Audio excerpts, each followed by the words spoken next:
Hi, I'm Catherine Tatnall, the Youth Service Librarian here at the NUPL Public Library, and I have a couple books I'd like to talk to you about today. The first one is The Eyes of the Forest by April Henry. It's an excellent mystery for young adult readers. Within the book, there is an author named H.M. Halden, known as Bob, who's written a very successful fantasy series called Shadows and Swords. The book has become a television series. There's a huge online community and role playing, and it's become an internet game. So he is super successful. Unfortunately, he's having a lot of trouble writing his last book. So much so that he jokes with his housekeeper that it may take a kidnapping and some violence to actually get him to finish. So it's odd that he's a little surprised when he wakes up in a bed with a headache, chained to the bed in a cabin in the woods. His housekeeper Joanne and her very obsessed son, Derek, have kidnapped Bob, and they're going to force him to write the last book. And they both have some ideas on how they're going to make money on this last book. Derek is actually selling page by page that are completed on the dark web. Joanne has some other ideas about how she's going to use that last book to make some money and what they're going to do with the author once it's done. What they're not counting on, what they don't know about, is Bridget. Bridget's a teen who has been working for Bob for years. While her mother was passing away from cancer, Bridget read this series to her mom over and over and over again, and now has every fact and figure about this series in her brain. So she now works for Bob to handle the continuity of the series throughout. So Bob sends her a message through email. It's a clue-laden message. He is hoping that she can help him. And the fact is, he's never told anybody about Bridget. Bridget's never told anyone about her employment. So nobody believes her. They just think she's a teen with a wild story to spin. It's a really good book. It is a very good homage to Stephen King's Misery, just without all the misery. The next book I want to tell you about is Eric versus Everything by Christina Eustace. And this book is a really funny, really quirky middle grade read about a middle grade student named Eric Sheepflatner. And Eric is afraid of everything, which doesn't seem so odd unless you factor in his family. They're descendants of original Vikings, and their motto in life is conquer everything. Eric's motto in life is cut and run. And his family is really disappointed in him. They don't quite understand why he's so afraid of everything. And it isn't until he and his older sister Broomhilda go to visit their family in Minnesota for the summer that she finally understands Eric has some real fear behind his no to everything. And so she decides that she's going to help him overcome his fear and find a way for him to enjoy life again. It's a great book. I hope you'll pick both of them up. They're both here. One is in the juvenile department or the junior fiction department of the children's area, and the other, of course, is in the young adult reading area. Thanks. I'll see you next time.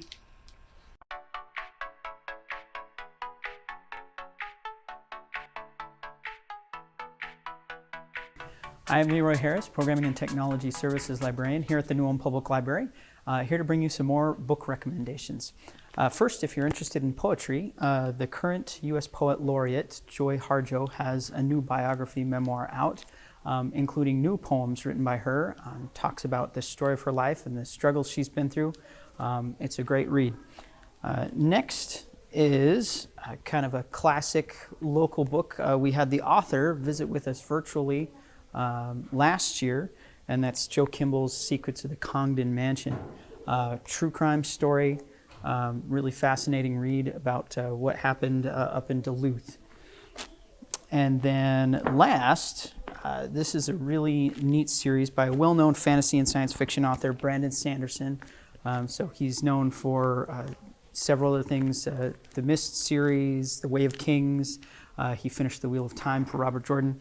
And he has a new series. This is book 3 that just came out, called the Skyward series. It's about a young lady who's growing up on this colony, on this like barren planet, and they've been stuck there because they're trapped by these alien ships that keep attacking them. And her father is branded as a traitor that caused a big problem, but she wants to be a pilot. And so it talks about her journey in uncovering what's really going on, and how she redeems the name of her dad. And it's a really cool series. So those are my recommendations for right now, and hope you enjoy.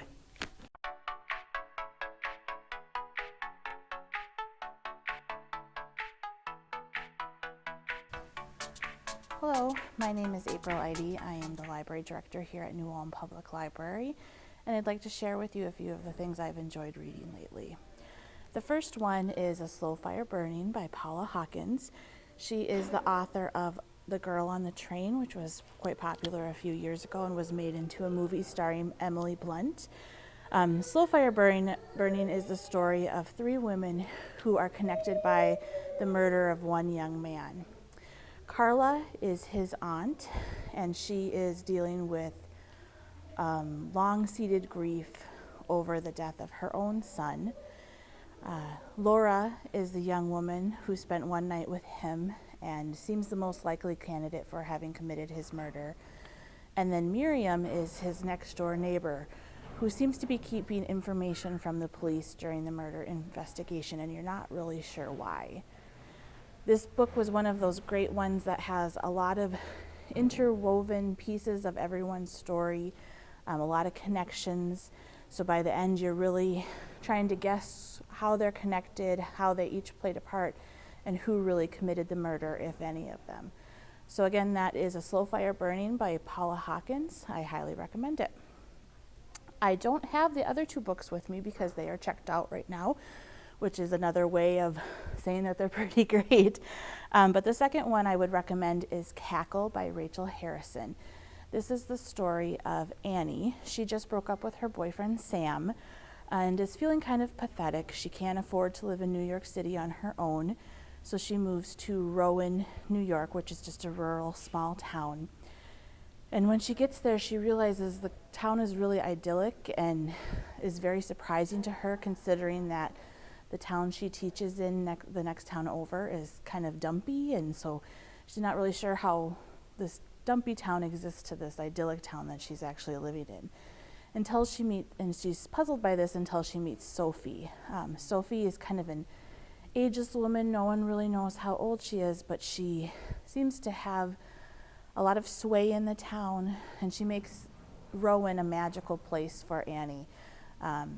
They get coffee, they have wine dates, Sophie's a seamstress and makes beautiful clothes for Annie. They do lots of fun things together. And bit by bit, Annie suspects that there's more to Sophie than meets the eye, and she has to figure out exactly what's going on and why Sophie has such an influence in the town. I really liked that one. It kind of surprised me. You get a sense of what might be going on pretty early in the book, but you don't really understand what the author is saying about the whole situation until close to the end. So I really enjoyed that one for the way it surprised me. So again, that's Cackle by Rachel Harrison. And if you're interested in that one, we could certainly put you on the hold list for it. And then the last book I want to recommend is one that I am actually reading right now. I'm about halfway through. It's just a tiny little book called I Hope This Finds You Well by Kate Bayer. Kate has written other poetry. Her book last year, What Kind of Woman, got a lot of accolades, and I haven't read that one, but I definitely plan on it after finishing I Hope This Finds You Well. In I Hope This Finds You Well, Kate takes some of the letters and emails and social media comments she's received, both positive and negative, as well as comments from public figures.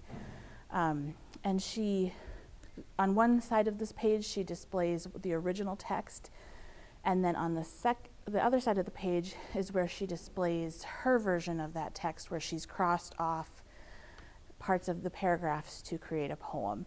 And so she really changes the context of it and the meaning of it just through crossing out words and creating her own meaning from them. So that's I Hope This Finds You Well by Kate Bayer. And once I return it, you can borrow it too. Again, my name is April Eide, and I hope that you'll stop by the library or give us a call at 507-359-8331 to place a hold on some of the books I've recommended.